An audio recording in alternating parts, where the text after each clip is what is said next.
யாழ்ப்பாணத்திற்கு நேற்று வருகை தந்து தேசிய மக்கள் சக்தியின் ஜனாதிபதி தேர்தல் வேட்பாளர் தோழர் அனுரகுமார திஸ்நாயக் அவர்கள் இந்த நாட்டிலே ஆட்சி மாற்றம் ஒன்றை ஏற்படுத்துவதற்கு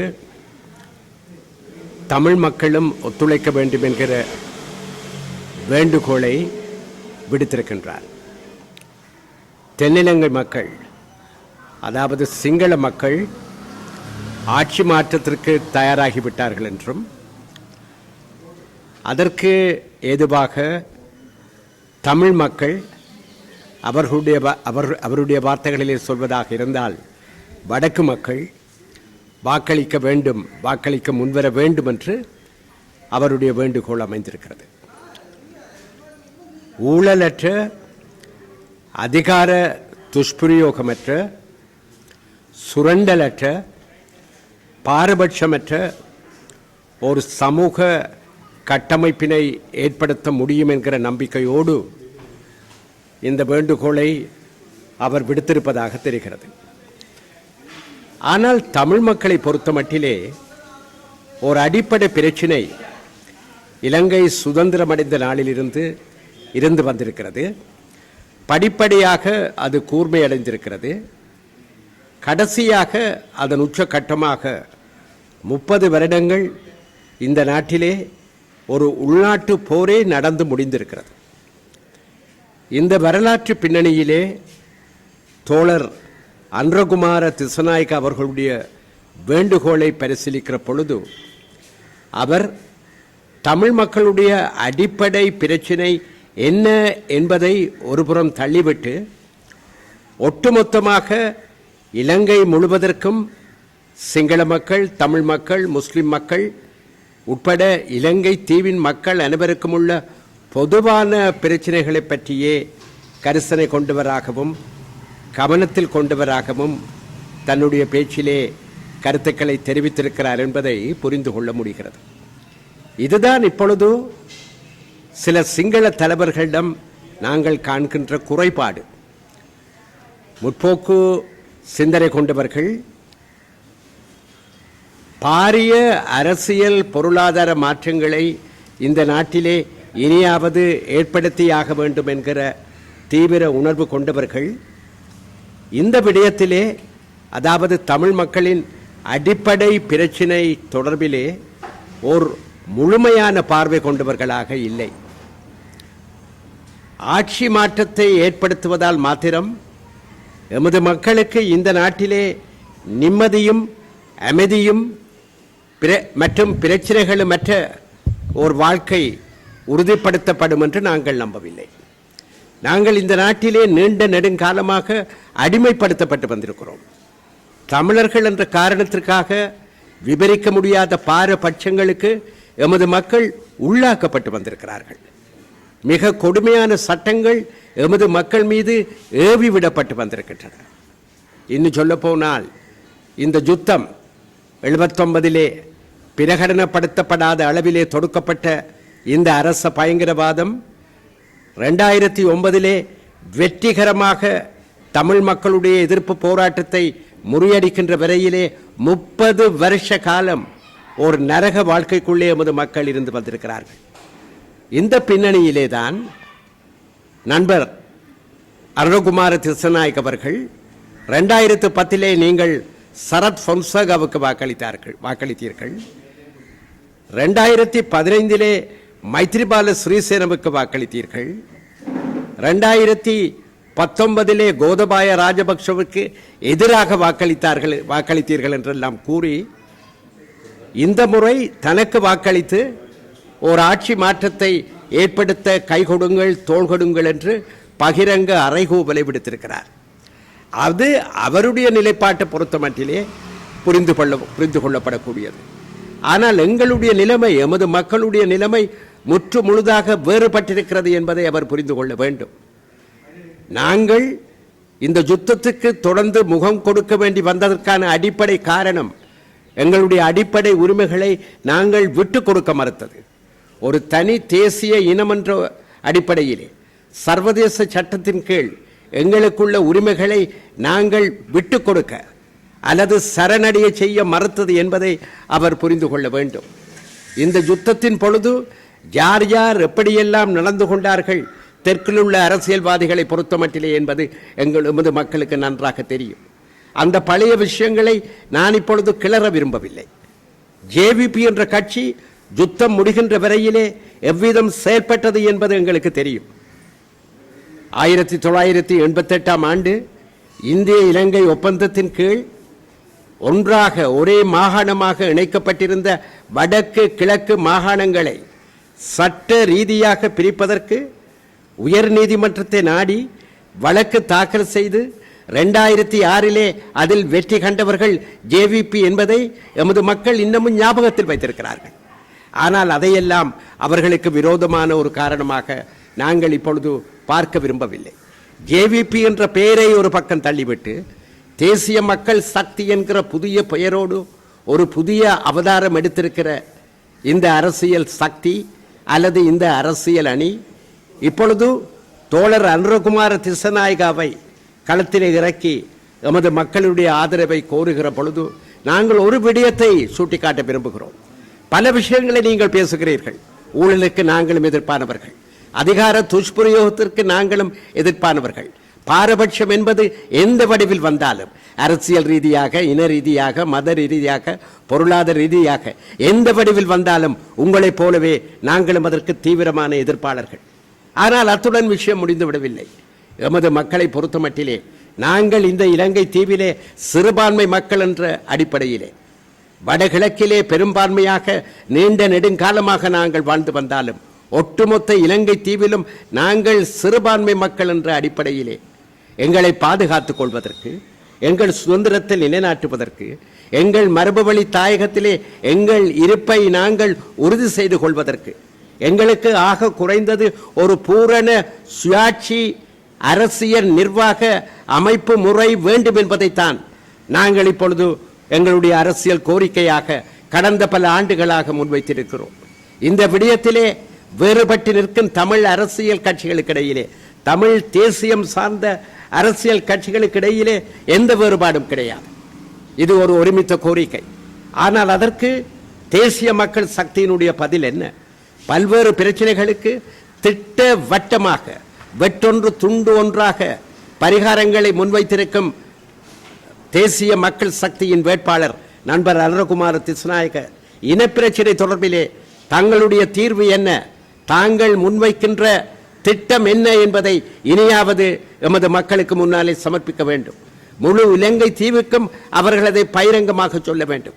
இதிலே அவர்கள் ஒளித்து பிடித்து விளையாட முடியாது. நாங்கள் எங்களுக்கு ஆட்சிக்கு வருவதற்கு கை கொடுங்கள், ஆட்சிக்கு நாங்கள் எல்லோரும் சேர்ந்து அரசாங்கத்தை அமைப்போம், பின்னர் நாங்கள் எல்லோரும் மேசையிலே ஒன்றாக உட்கார்ந்து பேசி தீர்ப்போம் என்கிற இந்த கதைகள் எல்லாம் எத்தனையோ பேசிய கதைகள். எத்தனையோ பேர், பண்டாரநாயக்க, ஜே.ஆர். ஜெயவர்தன, ஸ்ரீமாவோ, இப்படி எத்தனையோ பேர், ஏன் மறைந்த பிரேமதாச, இப்படி எத்தனையோ பேர், இவையெல்லாம் புளித்து போன பழைய கதைகள். இந்த கதைகள் எல்லாம் சொல்லப்பட்ட பின்னர் தான் இந்த யுத்தம் வெடித்தது, நீடித்தது, முரட்டுத்தனமாக, மூர்க்கத்தனமாக எமது மக்களிலே 1.5 லட்சம் பேர்களுடைய உயிர்களை பலியெடுத்து முடிவுக்கு கொண்டு வரப்பட்டது என்கிற அந்த கசக்கின்ற கடுமையான உண்மையை நாங்கள் தினமும் அனுபவித்துக் கொண்டிருக்கிறோம்.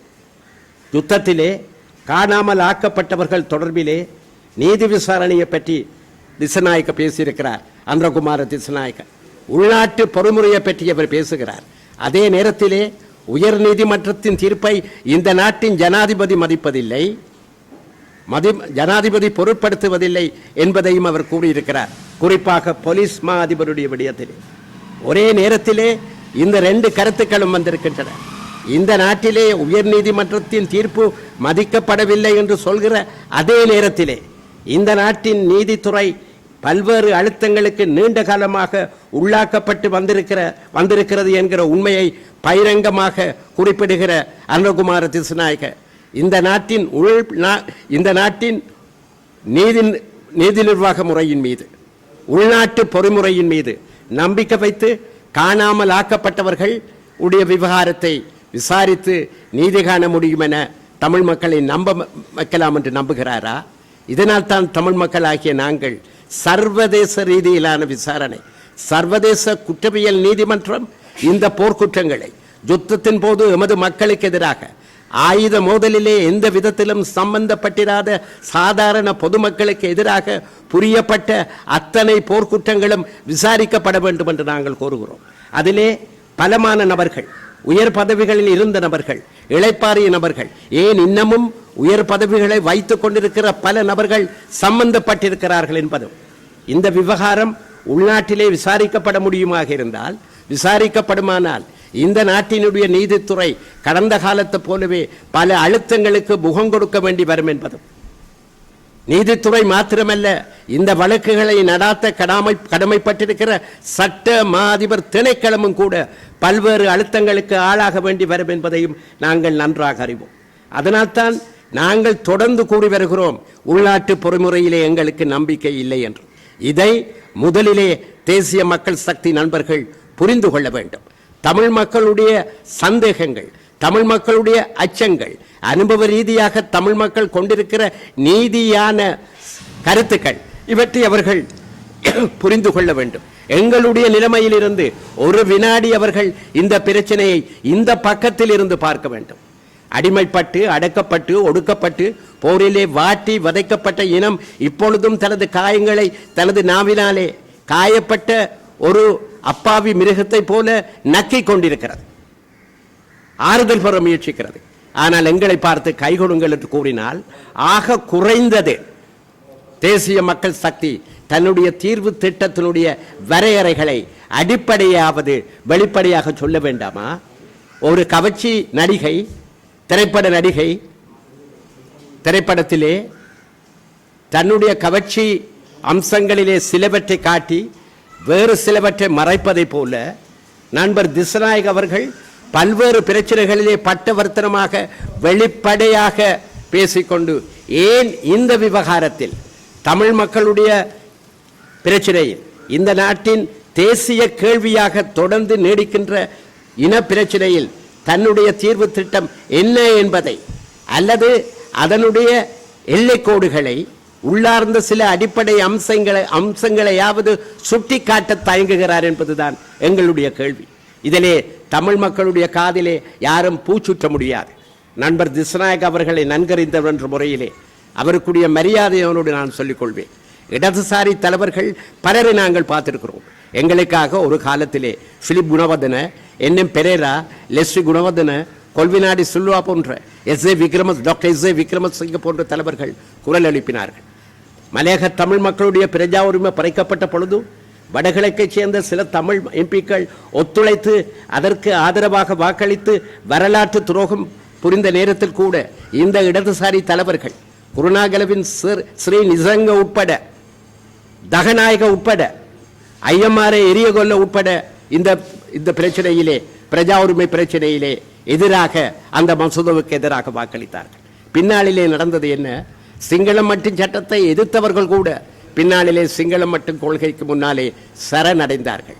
இந்த கசப்பான வரலாற்று பின்னணியிலே சிங்கள இடதுசாரி தலைவர்கள், தமிழ் மக்களாலே மதிக்கப்பட்ட தலைவர்கள் வாக்குறுதிகளை மீறி அரசியல் சந்தர்ப்பவாதிகளாக தேர்தலிலே வாக்குகளை பெறுவதற்காக, சிங்கள மக்களுடைய வாக்குகளை பெறுவதற்காக தங்களுடைய சோசியலிச சித்தாந்தத்தை தலைகீழாக புரட்டி போட்ட அந்த வரலாற்றை மறக்காத நாங்கள் எவரையும் இந்த விவகாரத்திலே மேலோட்டமாக நம்புவதற்கு தயாராக இல்லை. தமிழ் மக்களை நம்ப வைக்க வேண்டும் என்று நண்பர் திஸ்நாயக விரும்பினால், ஆக குறைந்தது இந்த நாட்டினுடைய ஒற்றையாட்சி அரசமைப்புக்கு வெளியே வந்து இனப்பிரச்சனைக்கு தீர்வு காண தயாராக இருக்கிறேன் என்பதையாவது அவர் சொல்ல வேண்டும். தமிழ் மக்கள் உறுதியாக நம்புகிறார்கள், தொடர்ந்து சொல்லி வந்திருக்கிறார்கள், தேர்தலிலே வாக்களித்து வந்திருக்கிறார்கள். ஒற்றையாட்சி திட்டத்தை, ஒட்டுமொத்த அரசியல் நிர்வாக அதிகாரங்களும் கொழும்பில் உள்ள மத்திய அரசாங்கத்திடம் குவிந்திருக்கிற இந்த ஒற்றை ஆட்சி என்கிற அரசமைப்பு முறையினை முற்றாக நிராகரிக்கிறோம் என்பதை, இந்த பின்னணியிலே ஆக குறைந்தது தமிழ் மக்களுக்கான அரசியல் தீர்வினை வழங்குகிற விடயத்திலே ஒற்றையாட்சி அரசியல் அமைப்புக்கு வெளியே, ஒற்றையாட்சி அரசியல் பொறிமுறைக்கு வெளியே செல்ல தயாராக இருக்கிறேன் என்பதையாவது அவர் சொல்ல முடியுமா? அதை சொல்வாராக இருந்தால் அவருக்கு நாங்கள் ஆதரவளிப்பது பற்றி இந்த இறுதி கட்டத்தில் கூட எங்களாலே பரிசீலிக்க முடியும். இதை நாங்கள் ஏற்கனவே சொல்லியிருக்கிறோம். ஏனைய விடயங்களிலே எங்களுக்கும் அவருக்கும் கருத்து வேறுபாடு கிடையாது. சுரண்டல், அடக்குமுறை, அநியாயம், அக்கிரமம் என்பதிலே சிங்கள இளைஞர்களைப் போலவே தமிழ் இளைஞர்களும் கடந்த காலத்திலே தங்கள் நிலைப்பாடுகளை திட்ட தெளிவாக நேரடியாக செயல்பாட்டிலே காட்டியிருக்கிறார்கள். ஆனால் எங்களுடைய அடிப்படை பிரச்சனையில் தான் இந்த வேறுபாடு இருக்கிறது. எங்களை நம்புகள் என்று சொல்லி எவராவது வடக்குக்கு வரும்போது தேனொழுக பேசுவதால் நண்பர் திசுநாயகவை நான் சொல்லவில்லை. பொதுவாகவே இங்கே வருகிற தென்னிலங்கை அரசியல்வாதிகளுக்கு வவனியாவுக்கு வரும்போதுதான் இனப்பிரச்சனை ஞாபகத்திற்கு வருகிறது. இங்கே பேசுகிறவர்கள் அதை பற்றி வடக்கிலே தெற்கிலே வாய் கூட திறப்பதில்லை. அங்கே இந்த நாடு வங்குரோத்தாக போனது யாரால், எப்படி என்கிற பட்டிமன்றம் விவாத மேடைதான் அதிகாரத்திற்கு போட்டியிடுகிற சிங்கள முன்னணி வேட்பாளர் மத்தியிலே சூடு பிடித்திருக்கிறது. ஆனால் எங்கள் பிரச்சனை வேறு. இதை அவர்கள் புரிந்து கொள்ள வேண்டும். ஒரு அடக்கப்பட்ட இனமாக நாங்கள் தொடர்ந்து இந்த நாட்டிலே நசுக்கிக் கொண்டிருக்க முடியாது. கரப்ஷன் என்று ஆங்கிலத்திலே கூறப்படுகிற இந்த ஊழலை நாங்கள் எதிர்க்கின்ற அதே வேளையிலே ரேஷியல் ரிப்ரெஷன், இன ரீதியான ஒடுக்குமுறைக்கு தொடர்ச்சியாக பல தசாப்தங்களாக சுதந்திர இலங்கையிலே பாதிக்கப்பட்டவர்கள் என்ற அடிப்படையிலே எங்கள் நிலைப்பாட்டை நாங்கள் இந்த சந்தர்ப்பத்திலே தெளிவாக சொல்லிக்கொள்ள விரும்புகிறோம். இப்பொழுதும் நேரம் கடந்து விடவில்லை. தமிழ் மக்களுடைய ஆதரவு இந்த தேர்தலிலே தீர்க்கமானது என்று அன்றகுமார திசுநாயக்க கருதினால் அவர் தமிழ் மக்கள் பிரச்சினையில் இனியாவது வாய் திறந்து ஒடித்து பிடித்து விளையாடாமல் வெளிப்படையாக வெற்றொன்று துண்டு இரண்டாக இனப்பிரச்சினை தீர்வுக்கு துணிச்சலான கருத்தினை, அடிப்படையை, ஒற்றையாட்சிய அரசியல் திட்டத்திற்கு வெளியே செல்வதற்கு இனப்பிரச்சினை விவகாரத்திலே தானும் தனது கட்சியும் தயாராக இருக்கிறோம் என்று சொல்ல முன்வர வேண்டும்.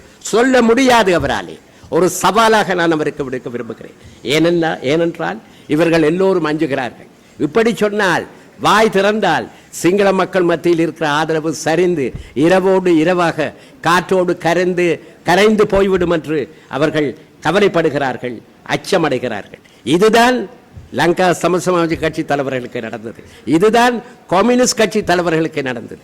இந்த நிலையிலே எங்களிடம் வந்து வெள்ளையராட்சி காலத்திலேயே டொனமூர் அரசியல் திட்டம் கொண்டு வரப்பட்ட 1931ஆம் ஆண்டு அந்த மட்டுப்படுத்தப்பட்ட அரசியல் அதிகார பங்கீடு திட்டத்தை அடியோடு நிராகரித்து யாழ்ப்பாண இளைஞர் காங்கிரஸ் ஒட்டுமொத்த இலங்கையிலும் தனியொரு அமைப்பாக அதை நிராகரித்து பூரண சுவராஜ்யத்தை கோரிய அந்த வரலாற்றை நான் நண்பர் திசுநாயக்காவுக்கு ஞாபகப்படுத்த விரும்புகிறேன்.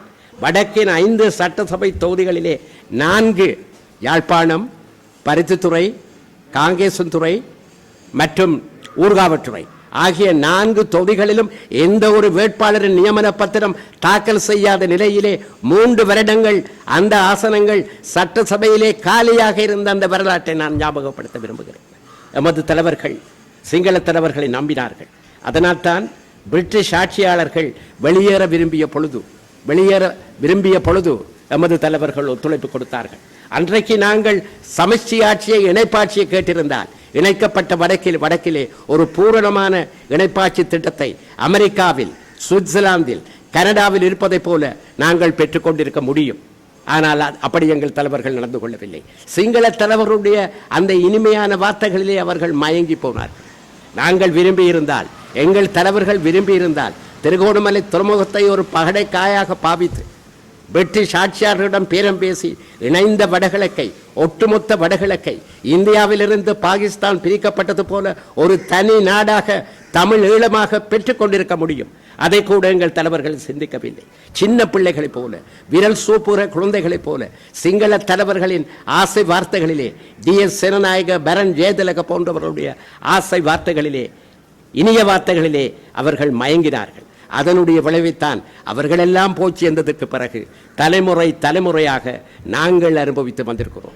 இது எங்கள் எதிர்கால சந்ததிகளுக்கும் தொடரக்கூடாது என்பதற்காகத்தான் நாங்கள் இந்த தேர்தலிலே எங்கள் நிலைப்பாட்டை வலியுறுத்தி தொடர்ந்து இனிமேலும் சிங்கள கட்சிகள் இனப்பிரச்சினைக்கான நியாயமான தீர்வு திட்டத்தை முன்வைக்காத வரையிலே எங்கள் ஆதரவை அவர்கள் பெற முடியாது என்பதை வலியுறுத்தி ஒரு பொது வேட்பாளரை தமிழினத்தின் உரிமை வேட்கையின் அடையாளமாக, சுயாட்சி கோரிக்கையின் அடையாளமாக, இணைந்த வடகிழக்கு தமிழர் தாயகத்திலே ஒரு சுயாட்சி அரசினை அமைப்பதற்கான உரிமை சர்வதேச சட்டத்தின் கீழ் எங்களுக்கு இருக்கிறது என்கிற அந்த அரசியல் யதார்த்தத்தின் அடிப்படையிலே நாங்கள் நிறுத்தி இருக்கிறோம். இதை அவர்கள் புரிந்து கொள்ள வேண்டும். இங்கே எந்த விதமான தவறான புரிதல்களுக்கும் இடமில்லை. அவர்களை நாங்கள் புரிந்து கொள்வதைப் போல அவர்களும் புரிந்து கொள்ள வேண்டும். இந்த நாட்டின் ஜனாதிபதி பேசுகிற பொழுது வடக்கு பிரச்சனையை பற்றி பேசினார். முன்னாள் ஜனாதிபதிகளும் பல்வேறு சந்தர்ப்பங்களிலே வடக்கு பிரச்சனை என்று பேசினார்கள். என்னை வடக்கு மக்கள் தோற்கடித்து விட்டார்கள் என்றுதான் தோற்கடிக்கப்பட்ட சில மணி நேரத்திலே முன்னாள் ஜனாதிபதி மஹிந்த ராஜபக்ஷ பேசினார். இது வடக்கு பிரச்சனை அல்ல, ஒட்டுமொத்த வடகிழக்கின் தழுவிய தமிழ் மக்களுடைய பிரச்சனை. இன்றைக்கு வடகிழக்குக்கு வெளியே வாழுகிற மலையக தமிழ் மக்கள் ஒரு காலத்திலே இலங்கை பாராளுமன்றத்திலே 8 எம்பிக்களை முதல் பாராளுமன்றத்தில் கொண்டிருந்து சிங்கள இனவாதிகளின் இனவரி சட்டத்தின் காரணமாக ஒரு வருடத்திற்குள்ளே பிரஜாபுரிமையை பறிகொடுத்து பின்வந்த பாராளுமன்றங்களில் ஒரு பிரதிநிதியை கூட தெரிவு செய்ய முடியாத அரசியல் அனாதைகளாக்கப்பட்ட நமது மக்கள் ஆடு மாடுகளைப் போல 64 ஸ்ரீமா சாஸ்திரி ஒப்பந்தத்தின் கீழ் 7க்கு 4 என பங்கிடப்பட்டு பின்னர் அவர்கள் இந்தியாவுக்கு நாடு கடத்தப்படுத்த பொழுது எந்த ஒரு சிங்கள தலைவரும் அதற்கு ஆதரவாக வாய் திறக்கவில்லை. எட்மண்ட் சமரக்கொடியை தவிர, மெரில் பெர்னாண்டோவை தவிர, அன்று பாராளுமன்றத்திலே இருந்த எட்மண்ட் சமரக்கொடியும் மெரில் பெர்னாண்டோவும் உண்மையான சோசியலிசவாதிகளாக சமத்துவவாதிகளாக எங்களுக்காக தொடர்ந்து குரல் எழுப்பினார்கள். அதன் விளைவாக அவர்கள் பாராளுமன்ற ஆசனத்தையே இழந்தார்கள். அந்த 2 விதிவிலக்களை தவிர சிங்கள தலைவர்கள் மீது நாங்கள் நம்பிக்கை வைத்த ஒவ்வொரு சந்தர்ப்பத்திலும் நாங்கள் ஏமாற்றப்பட்டிருக்கிறோம். அந்த வரலாறு தொடரக்கூடாது. வடக்கும் தெற்கும் இணைய வேண்டும். தமிழ் மக்கள் இந்த நாட்டில் இலங்கை தீவில் ஒரு சமத்துவ சமுதாயத்தை கட்டி எழுப்புவதற்கு தவிர்க்க முடியாத ஒரு சக்தியாக கைகொடுக்க வேண்டியவர்கள் என்கிற ஜதாத்தின் பின்னணியிலே தேசிய மக்கள் சக்தி செயற்பட விரும்பினால் நான் விடுத்த இந்த வேண்டுகோளை, அதாவது தமிழ் மக்களுடைய பிரச்சனைக்கு, இந்த நாட்டின் தேசிய கேள்விக்கு, தேசிய பிரச்சனைக்கு, இன பிரச்சனைக்கு அரசியல் தீர்வாக ஒற்றை ஆட்சிக்கு வெளியே சென்று புரட்சிகரமாக புதுமையாக பல்வேறு இன மத நாடுகளிலே ஏற்றுக்கொள்ளப்பட்டிருக்கிற இணைப்பாட்சி என்கிற அரசியல் திட்டத்திற்கு தீர்வு காண்பதற்கு அவர்கள் முன்வர வேண்டும். அப்படி கூட சொல்ல வேண்டாம், ஒற்றை ஆட்சிக்கு வெளியே, ஒற்றை ஆட்சிக்கு அப்பால் சென்று பிரச்சனையை தீர்க்க தயார் என அருணகுமார் திசநாயக நாளையே சொல்லட்டும். நாங்கள் அவருக்கு ஆதரவு வழங்குவதை பரிசீலிக்க முடியும், பரிசீலிப்போம். ஆனால் அவராலே செய்ய முடியாது. அவரை விட பெரிய தலைவர்களாலே செய்ய முடியாததை அரசியலிலே மிக மிக ஜூனியரான எங்களுடைய நல்ல நண்பர் திசநாயகவாலே செய்ய முடியும் என்று நான் நம்பவில்லை. அவர் நல்லவராக இருக்கலாம், வல்லவராக இருக்கலாம். ஆனால் இந்த இனப்பிரச்சனை விவகாரத்திலே நேரடியாக உறுதியோடு எவரும் அவரை போன்றவர்களும் சிந்தித்து செயற்பட முன்வராத வரையிலே தெற்கிலிருந்து எதையும் நாங்கள் ஆக்கப்பூர்வமாக எதிர்பார்க்கவில்லை. அதனால் தான் பிரச்சனையை நாங்கள் எங்கள் கைகளிலே எடுத்திருக்கிறோம். எங்கள் பிரச்சனையை நாங்களே தீர்க்க முடியும் என்று நாங்கள் நம்புகிறோம். நல்லதும் தீதும் பிறர் தர வருவது அல்ல, நாங்களே சிருஷ்டிப்பது, நாங்களே உருவாக்குவது என்கிற பழைய தமிழ் பழமொழியின் அடிப்படையிலே நாங்கள் செயற்பட தீர்மானித்திருக்கிறோம். இந்த பாதையிலே நாங்கள் தொடர்ந்து செல்வதிலே உறுதி பூண்டிருக்கிறோம். ஒரு பாரிய மாற்றம், புரட்சிகரமான மாற்றம் வர வேண்டுமானால் அது தெற்கிலிருந்து வர வேண்டும். நாங்கள் நம்பி வாக்களித்த சரத் பொன்சேகா சமீப காலத்திலே அந்த நன்றியை எப்படி தன்னுடைய பேச்சுக்கள் மூலம் திருப்பி தந்தார் என்பது எங்களுக்கு தெரியும். மைத்ரிபால சிறநாயக பதவிக்கு வந்து 1 வருட காலத்திற்குள்ளேயே தன்னுடைய உண்மையான நிறத்தை காட்டினார். இந்த அனுபவ பின்னணிகளில் தான் நாங்கள் தெளிவாக இருக்கிறோம். திட்டவட்டமான ஒரு அரசியல் மாற்றம் ஒன்றை அரசியல் அமைப்பு ரீதியாக கொண்டு வந்து இந்த பிரச்சனையை தீர்ப்பதற்கு சிங்கள தரப்பு எதுவும் முன்வராத நிலையிலே எங்களுடைய தெரிவு மட்டுப்படுத்தப்பட்டிருக்கிறது. அது எங்களோடு மட்டுப்படுத்தப்பட்டிருக்கிறது. அந்த வகையில் தான் எங்களுடைய வேட்பாளரை நாங்கள் களமிறக்கி இருக்கிறோம். எங்கள் மக்கள் எங்களை புரிந்து கொண்டிருக்கிறார்கள். தேர்தல் முடிவுகள் அதை காட்டும் என்று நான் நம்புகின்றேன். டிவிஐ யூடியூப் சேனலில் இணைந்திருக்கும் நேர்கள் அனைவருக்கும் எமது நன்றி. எமது காணொளி தொகுப்புகளை தொடர்ந்து நீங்கள் பார்வையிடுவதற்கு கீழிருக்கின்ற பெல் பட்டனை அழுத்துவதனூடாக நோட்டிபிகேஷனில் பல காணொளி தொகுப்புகள் உடனுக்குடன் உங்களை வந்து சேரும். அருகில் இருக்கின்ற முக்கிய காணொளி தொகுப்புகளையும் பார்வையிட தவறாதீர்கள்.